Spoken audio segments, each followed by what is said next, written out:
Magandang araw po, welcome po sa aking channel, Love9 TV. Patalasasan po, meron po ba kayong mga properties na napapabayaan or non-performing assets? Plan nyo ibenta, pero wala kayong oras sa pagbenta nito. Kung ito'y pagkakatiwala nyo po sa amin, tawag lang po kayo sa aking numero, usap po tayo, gawin ko po ng video for free. Yes, libre po, wala po kayong babayaran. Tutulungan pa namin kayong mabenta ang inyong property. Kami na po bala sa marketing, sa boosting or paid ads. Even sa tripping, hindi na po kayo mapapagod sa pag-entertain ng mga buyers. Kami na po bala sa lahat. Tawag lang po kayo. Nandito po tayo ngayon sa Imus, Cavite kung saan meron po tayong bagong video presentation. Isang 3-story modern design house and lot na 3-year-old. May lot area po ito na 398 square meters at may dalawang corner lot. Ang floor area po nito ay 600 square meters.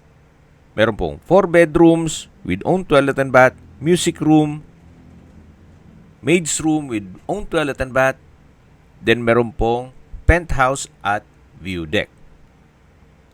At meron pong home elevator. Tungkol naman po sa dokumento nito, ito'y titulado, buhay po ang may-ari, kaya wala po kayo maging problema sa documentation o sa transfer ng title. Yan po yung pasad, napaganda po. Modern design at halos bago pa. Kaya wala po kayong ipapagawa dito. Dalawa po ang corner lot. Dito po sa kabila, yung pangalawang corner lot at yung unang parte ng video, yun ang unang corner lot. So nakabakod na po buong property at ang kagandahan pa po dito, napaganda po lang location nito. Malapit po sa lahat ng business establishments. Yan po yung gate na papasok sa garahe. Nakakasya po ang 5 sasakyan. Mamaya po sa dulong parte ng video, pag-usapan natin ang distance, location at travel time, pati presyo nito. Diyan po sa garahe nakapwesto ang home elevator o lifter. Kaya kung sakali man po ang kasama natin sa bahay ay PWD or senior citizen, gustong pumanik sa view deck o penthouse, hindi na po mahihirapan gawa ng meron pong lifter o home elevator. Nandito na po tayo sa loob. Yan po yung main door. At ito pong wall ay naka-natural stone design. Then meron pong mga glass walls and windows. Ito naman po yung papunta sa garahe, na kung saan kakasya po ang 5 sasakyan. Mamaya po iikutan natin yan. Silipin lang muna natin. So, yan po yung lifter. Itong may glass walls. Covered na rin po ang garahe o carport. Then, itong glass walls and windows ay customized. Napaka-artistic po niya. Then, meron pong ilang mga ornamental plants at may concrete pathway. Yan po yung pedestrian gate o secondary gate na kung saan dyan tayo pumasok. At bago po tayo pumasok dito sa main door, check po natin dito sa corner side. Ito po yung unang corner side nitong property na pag diniretso natin to ay yung covered lanay. So yan po yung kabilang side ng bahay. Pulidong-pulido po pagkapalitada. Quality po ang pagkagawa, hindi po tinipid. Yan po ang kagalahan pag owner's build. So ito po yung dream house nila. May pagbabago lang sa kailang mga plano, kaya ibebenta na lang po nila ito. So ito po yung double wooden door na meron pong glass panels. Then brickstone design itong wall. Samahan niyo po ako. Pasok po tayo. At welcome po dito sa bahay ni Madam at Sir.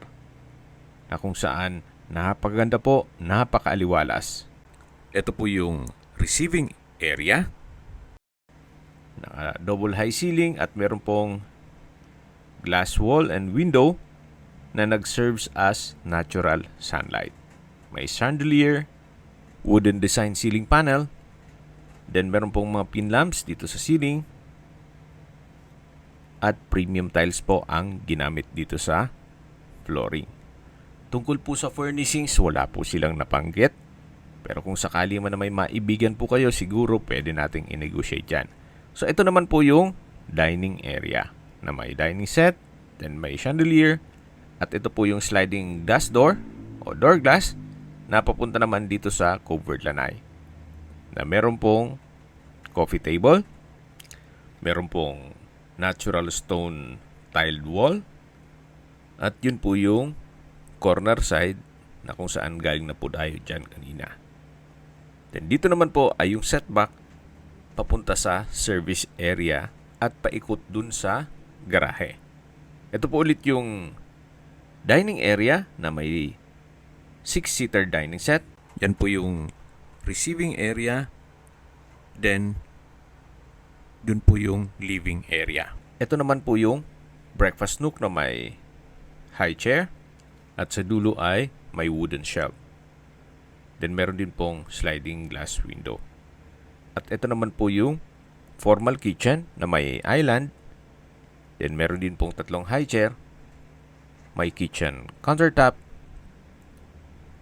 kitchen drawer and storage ng kitchen utensils. Meron din pong mga modular kitchen cabinet na naka soft close hinges.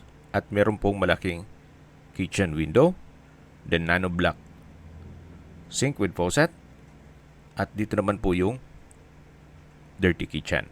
May breakfast table, kitchen countertop, wall-mounted kitchen cabinet, kitchen drawer, at storage ng kitchen utensils. Nano block din po ang sink and faucet. Yan po yung pantry. Then dito po ay may access door na naka-solid wood door at aluminum screen door na papunta naman yan sa garahe, at ito yung service area na may natural bamboo o dried bamboo na disenyo dito sa wall. At sa dulo ay meron pong metal shelves. So balik na po tayo dito sa loob. Ito po ulit yung dirty kitchen. Then yan yung pantry. Ito po yung gas range, then kitchen countertop. At dito naman po yung formal kitchen. Marami pong pwedeng ilagay na mga kitchen utensils. Gawa ng napakhaba po ng kitchen cabinet. Ito po ulit yung living area na may ceiling fan. Then sa dulo po matatanaw natin yung main door. At dito naman po yung hagdan na naka solid wood staircase, handrail at glass railing. Meron pong understairs na powder room. At dito naman po yung unang kwarto. Kung sakali man po na meron pong PWD or senior citizen sa pamilya, etong kwarto na to ang para sa kanila. Ang kabilang side po niyan ay yung garahe. Yan po yung sliding window glass na may blinds. Then meron din pong window type aircon. Ito po yung toilet and bath. May vanity mirror, hand wash basin, water closet with bidet. Then meron pong hot shower set, may overhead shower, at from floor to ceiling po itong tiled bathroom wall. Meron din pong wall-mounted na stainless towel holder at bathroom window. So ito po yung first bedroom na may sariling toilet and bath. Then may ceiling fan, naka-tiled flooring. I don't know kung isasama yan or iwan tong gym equipment. Meron na rin pong bed frame and mattress. At dito naman po yung powder room. Naka-solid wood door, may bathroom countertop, hand wash basin, vanity mirror, tiled bathroom wall, water closet with bidet, at may bathroom window. Paglabas nyo po, yan yung unang kwarto, then may wooden shelf, then katabi lang po yung hagdan. Ito po yung living area, sa dulo yung receiving area, ito po yung formal kitchen, then yung breakfast nook, dining area, at yun po yung main door. Ito naman po yung customized glass wall and window, at meron pong maliit na storage room dito.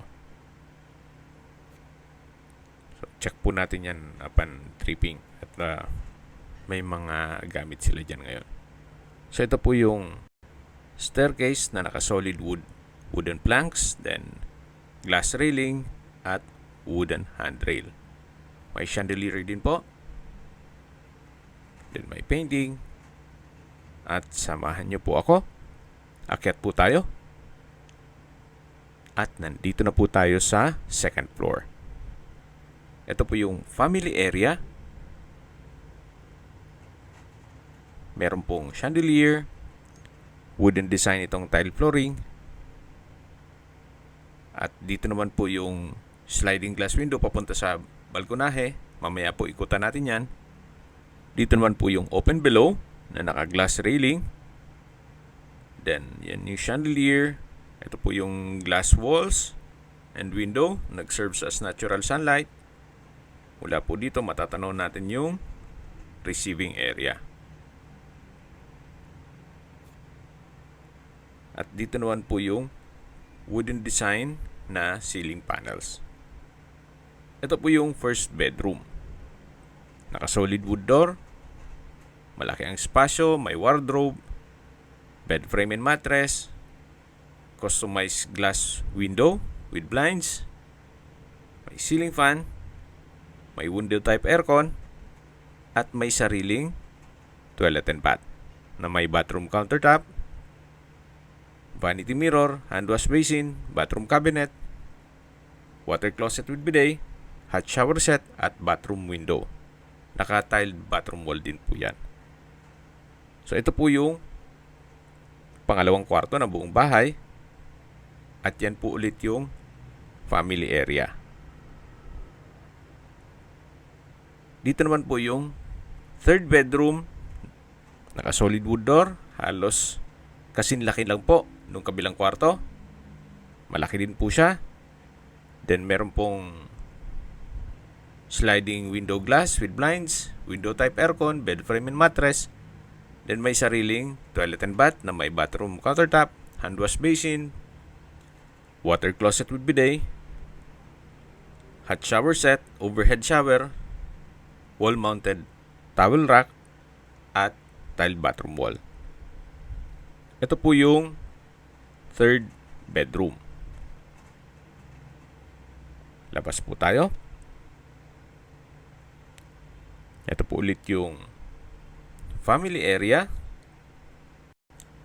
Yan po yung linen room. Pan-tripping po, check natin yan. Na naka-solid wood door. At katabi lang po nito yung hagdan o staircase. At ito naman po yung hallway na papunta sa master bedroom. Ito pong master bedroom ay halos triple ang laki ng mga kwarto. Napakalaki po ng espasyo. May corner window glass, ceiling fan, split type aircon, pin lamps. Then meron pong headboard, bed frame and mattress, at meron pong walk-in closet. Naka-solid wood door. Napakalaki po ng espasyo. May ceiling fan, wooden shelves, at dito naman po yung toilet and bath na may couple hand wash basin, malaking vanity mirror, bathroom countertop. Sa dulo po ay may bathtub. Then yan po yung water closet with bidet. May shower enclosure. From floor to ceiling po ang tiled bathroom wall. Then may bathroom window, hot shower set. At dito naman po yung overhead shower. Napakaganda po. Pati po yung kombinasyon ng kulay nitong mga tile bathroom wall. At ito pong shower enclosure ay stainless itong frame niya. So yan po ulit yung walk-in closet. Napakalaki po ng espasyo. At dito naman po tayo ulit sa master bedroom. Meron pong access door dito na papunta naman sa balkonahe. Naka-solid wood door. Then meron pong rattan set. Naka-glass railing. Then may tubular design. At yan po yung stairs o spiral stair papunta sa penthouse. Yan po yung dulong parte ng balkonahe na may access naman papunta dun sa family room. So akyat po tayo, samahan niyo po ako. At nandito na po tayo sa roof deck o penthouse. Pwedeng music room, depende po sa inyo kung ano maging use nyo dito. Naka-glass walls and window. May countertop, split type aircon. Then pwede pong mag video okay o karaoke. Kaya maganda rin gawing music room. At sa dulo po yung stainless sink with faucet. At meron din po itong sariling toilet and bath. Na kung saan maayos naman po ang toilet fixtures. So dito naman po sa kabilang side ay meron pong isang kwarto na ginawa nilang maid's room. Nakatabi lang yung banyo. So yan po ulit yung music room o penthouse. At ito naman po yung home elevator o lifter. Pagbaba po niyan ay doon na mismo sa may garahe. Napakalawak po nitong view deck. At mula po dito, matatanong niyo naman ang inyong mga magiging kapitbahay na kung saan dito po sa subdivision na to mukhang palakihan po sila ng bahay. Yan po yung inyong mga magiging kapitbahay. Maaliwalas naman po ang area at higit sa lahat, malapit po sa lahat. At pag-usapan na po natin ang distance, location at travel time. Kung familiar po kayo sa Tirona Highway, napakalapit lang po nito. 650 meters at ang travel time is 3 minutes. Mula naman po sa Binakayan Public Market na kung saan meron din pong mga groceries, convenience store, remittance center, supermarket, school, church, fast food, restaurant, at iba pang business establishments. 650 meters lang po ang layo. Ganun po kalapit ito sa mga business establishments. Kaya accessible po sa lahat. At mula naman po sa Binakayan Hospital and Medical Center, ang distance is 1.1 kilometers at ang travel time is 5 minutes. Yan po yung lagi kong binabanggit sa inyo na dapat nyo i-consider sa paghanap ng property, yung meron pong malapit na hospital. Hindi ko naman po sinasabing sakitin kayo. Yan naman po for emergency purpose lang naman. At mula naman po sa Kawit Toll Plaza, sa Cavitex, ang distance is 2.4 kilometers at ang travel time is 9 minutes. Mula naman po sa Parañaque Integrated Terminal o PTEX, ang distance is 13.7 kilometers at ang travel time is 22 minutes. Mula naman po sa airport, ang distance is 17.8 kilometers at ang travel time is 28 minutes. Opo, Napakalapit na po nito sa Manila. Kaya kung hanap nyo yung isang malaking bahay na wala na kayong ipapagawa, ito na po yung hinahanap nyo. Then dito naman po ay may secondary gate. At ito naman yung service area. Na diretso po yan hanggang sa garahe. May mga storage cabinet. Ito po yung dinaanan natin kanina na metal shelves. Yung laundry area. Then yung mga dried bamboo. Then may steel gate. At dito na po tayo sa garahe.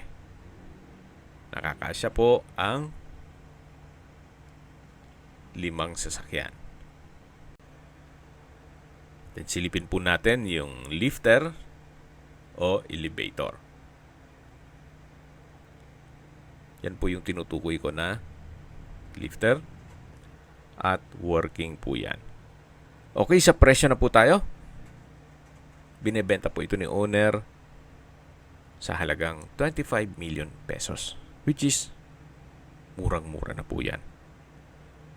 Sa ganda nitong bahay at 3 taon pa lang, kung bibili po kayo ng lupa na ganitong kalaki at corner lot pa, then magpapakonstruct pa kayo ng ganyang kalaki, siguro mabibitin yung 25 million nyo. Well, yan po yung opinion ko lang naman. Depende pa rin yan sa inyong assessment dito sa property. Pero kung bibili ka ng isang condominium na worth 25 million, abay, pag-isipan nyo po ito. Meron ka ng modern design house and lot na 3-year-old, may lifter at may penthouse pa. At wala pang isang oras, nasa airport o di kaya'y MOA o Baclaran ka na. Ganun po kaganda ang lokasyon nitong property. Kung may mga katanungan po kayo, tawag lang po kayo sa aking numero. At sa mga kababayan naman natin nasa ibang bansa, meron po akong WhatsApp, Viber at Telegram. Same number lang po, 0917-316-3399. Sa mga nagtatanong naman po ng aming Facebook, meron po aming Facebook page na Nov9TV at Facebook Real Video. Meron din pong TikTok at Instagram. May ibang YouTube channel po kami, the Nov9TV channel, Nov9TV Listings, Nov9TV On The Spot, Nov9TV Updates, at Nov9TV House Rental. Sana po naibigyan nyo ang video presentation. Paki-like and subscribe na lang po sa aking channel para ma-update din po kayo sa aking future listings. Kung sakali po hanap nyo yung mas malaking sukat ng lupa, meron din po kami ibang listings na pwede nyong pagpilian. Huwag po kayong mag-atubiling tumawag sa amin. Then, let us know your budget para malaman namin kung anong property pwede naming ilog sa inyo. Sa lahat pong viewers, subscriber at nagtiwala po sa amin, salamat po sa suporta. Ingat po kayo lagi at yung pamilya. Maraming salamat po.